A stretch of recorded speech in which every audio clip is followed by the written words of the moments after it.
तो आपका सौभाग्य है कि आपको मनुष्य जीवन मिला जो बहुत दुर्लभ, और वो सतगुरु मिल गया। बहु नाम जन्मा नाम अंते ज्ञानवान माम प्रवते, और वासुदेव सर्वमिति सहमात्मा सुदुर्लभ है। वो दास भी आपको मिल गया। आपकी कितनी अच्छी किस्मत है, कितनी लाडली आत्मा हो उस परम पिता की, कबीर भगवान की, आप जो बहुत वक्त से आगे हो। जो देर से आएंगे पछताया करेंगे, गए समय को रोया करेंगे टक्कर मार मार के, वो समय फिर हाथ नहीं आवेगा। न्योल नाद सुभान गति, ये लड़े भुवंग हमेशे, जड़ी जान जगदीश है, व्यसना व्यापै से। पुणात्मा, ये सूक्ष्म वेद है। आपको तो 4 वेद ही ऐसी समस्या पैदा हो रही थी, ये 4 वेद ही नहीं समझ में आए थे, वो संस्कृत में थे। और ये सूक्ष्म वेद जो भगवान का दिया हुआ ज्ञान है, परमात्मा ने जो बोला है वही गरीबदास जी ने यह लिखा है। ये भी एक सूक्ष्म वेद है, इसके अंदर कंप्लीट ज्ञान है। जैसे गीता अध्याय नंबर 4 के श्लोक 32 में कहा है कि परमात्मा स्वयं परम अक्षर ब्रह्म आकर अपने मुख कमल से जो ज्ञान देता है, उस ज्ञान के अंदर यज्ञों की यानी धार्मिक अनुष्ठानों की जानकारी विस्तार से कही गई है। और उसको जानने के बाद फिर सब पापों से जीव मुक्त हो जाता, वो सूक्ष्म वेद है।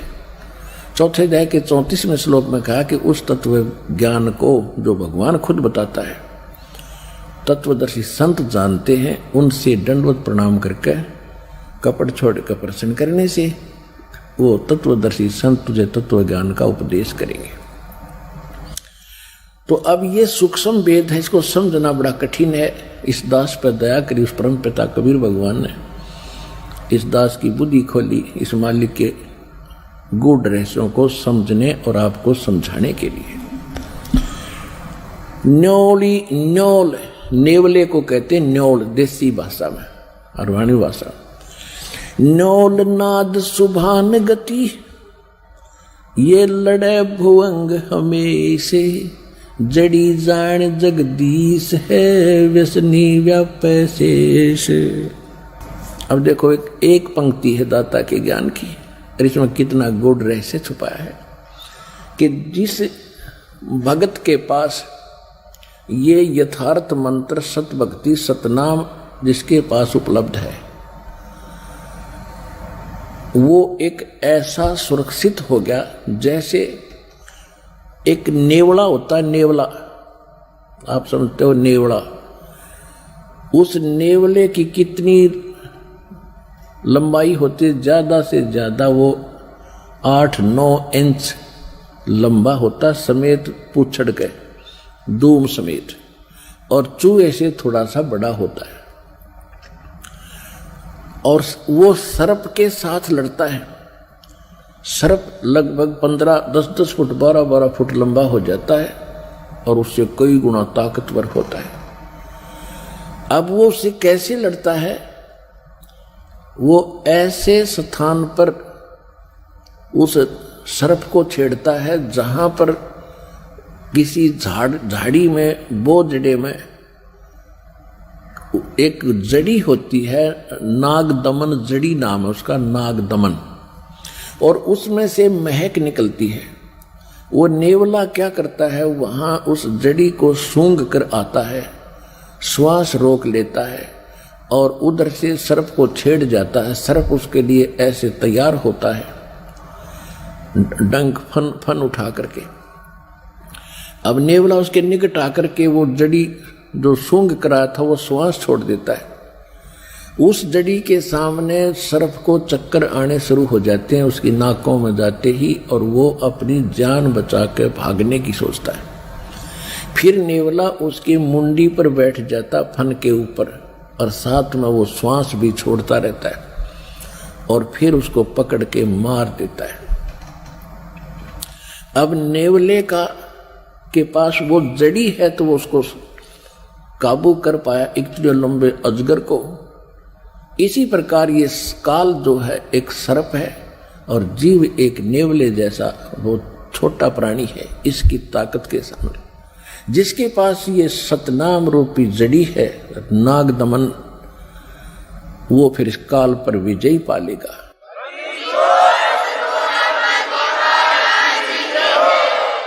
न्योल नाद सुबान गति वो लड़े भुवंग हमेशे, जड़ी जान जगदीश है व्यसना व्यापै से।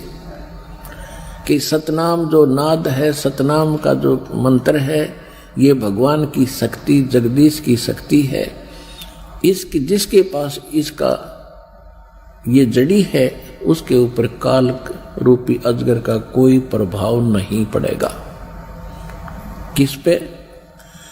हंस गवन करते नहीं मान सरोवर छाड़े, और कौवे उड़ उड़ जाते हैं ये खाते मसाहाड़े।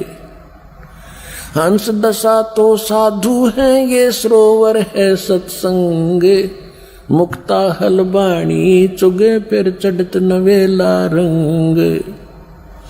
दरस परस नहीं अंतरा रोमी वस्त्र बीच, पारस लोहा एक डिग वही पलटे नहीं अभीच। अब क्या बताते हैं कि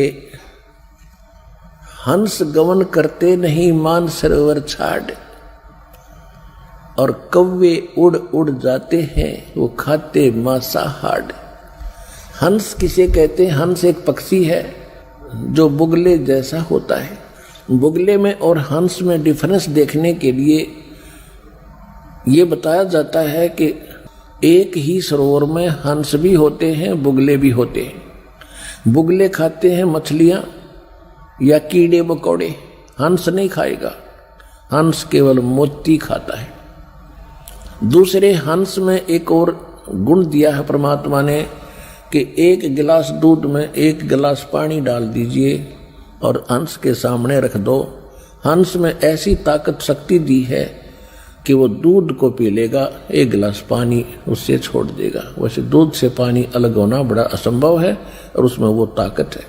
तो इसी प्रकार जो भक्त हैं जिन्होंने दूध और पानी छान लिया, जिन्होंने कीड़े मकोड़े खाने छोड़ दिए, यानी बीड़ी शराब मांस तम्बाकू ये बकवाद थी ये त्याग दी, वो हंस जैसी वृत्ति के सूचे भगत बन गए। अब कहते हैं कि हंस गवन करते नहीं मान सरोवर छाड़, और कौवे उड़ उड़ जाते हैं जो खाते मांसाहार। यानी जो हंस है वो सत्संग को नहीं छोड़ सकते। जो कौवे जैसी वृत्ति के व्यक्ति हैं जिन्होंने बकवाद छूटती नहीं, वो सत्संग छोड़कर बकवादें करते रहते हैं। हंस दशा तो साध है और सरोवर है सत्संगे, मुक्ता हलवाणी चुग ये चढ़त नवेला रंगे। अब उन हंसों के लिए ये सत्संग रूपी सरोवर है, और ये साधु आत्मा ये है हंस। हंस दशा तो साध है और सरोवर है सत्संग, और यहाँ ये परमात्मा की अमृतवाणी रूपी मोती खा रहे हैं।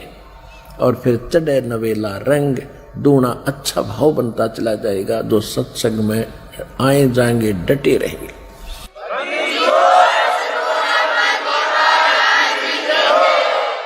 और हंस गवन करते नहीं, हंस गवन हंस नहीं जाते मान सरोवर छाड़े, ये कौवे उड़ उड़ जाते हैं वो खाते मांसाहार।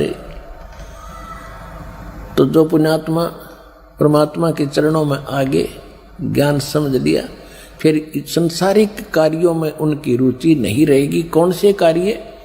जो कुरीतियां हैं, विवाह शादी में बकवाद नाचना गाना, दहेज देकर अपनी फोकट में बनाना, फिर कर्जे में दबा रहना, ये इस तरह की बकवादें, शराब मांस तम्बाकू और इन राजनीति में धक्के खाना, ये हंस नहीं करेंगे, भक्त नहीं कर सकता। वो तो कौवे जैसे लोग हैं जिनको वृत्ति ही गलत है, वो ही सत्संग छोड़ के इन बकवादों में जाते हैं। अब फिर क्या बताते हैं, द्वार धनी के पड़ा रहे और धक्के धनी के खावे, 100 काल झकझोल ही पर द्वार छोड़ ना जावे। इस मार्ग में सफल होने का एक फार्मूला बताया है कि जब ज्ञान हो जाता है, परम संत की पहचान हो जाती है, कहते हैं द्वार धनी के पड़ा रहे और धक्के धनी के खावे, आवे और जावे भगवान के चरणों में। और चाहे कितने ही आपत्ति आप पर काल देवे, जैसे संसारिक, क्योंकि आपने नाम ले लिया, अब धीरे धीरे आपका सब संकट दूर होने लगेंगे, तो आप ऐसा महसूस करोगे कि जैसे कोई आपत्ति आ गई नाम लेने से। नहीं, आपत्ति तक टल रही है आपकी। अगर नाम ना ले रखा होता तो जान जानी थी। आपको कई भक्त मिलते हैं, कहते हैं जी नाम लेने के बाद मैं वहां से छोड़ कर आया हूं, मेरा ऐसी कुछ तकलीफ होगी।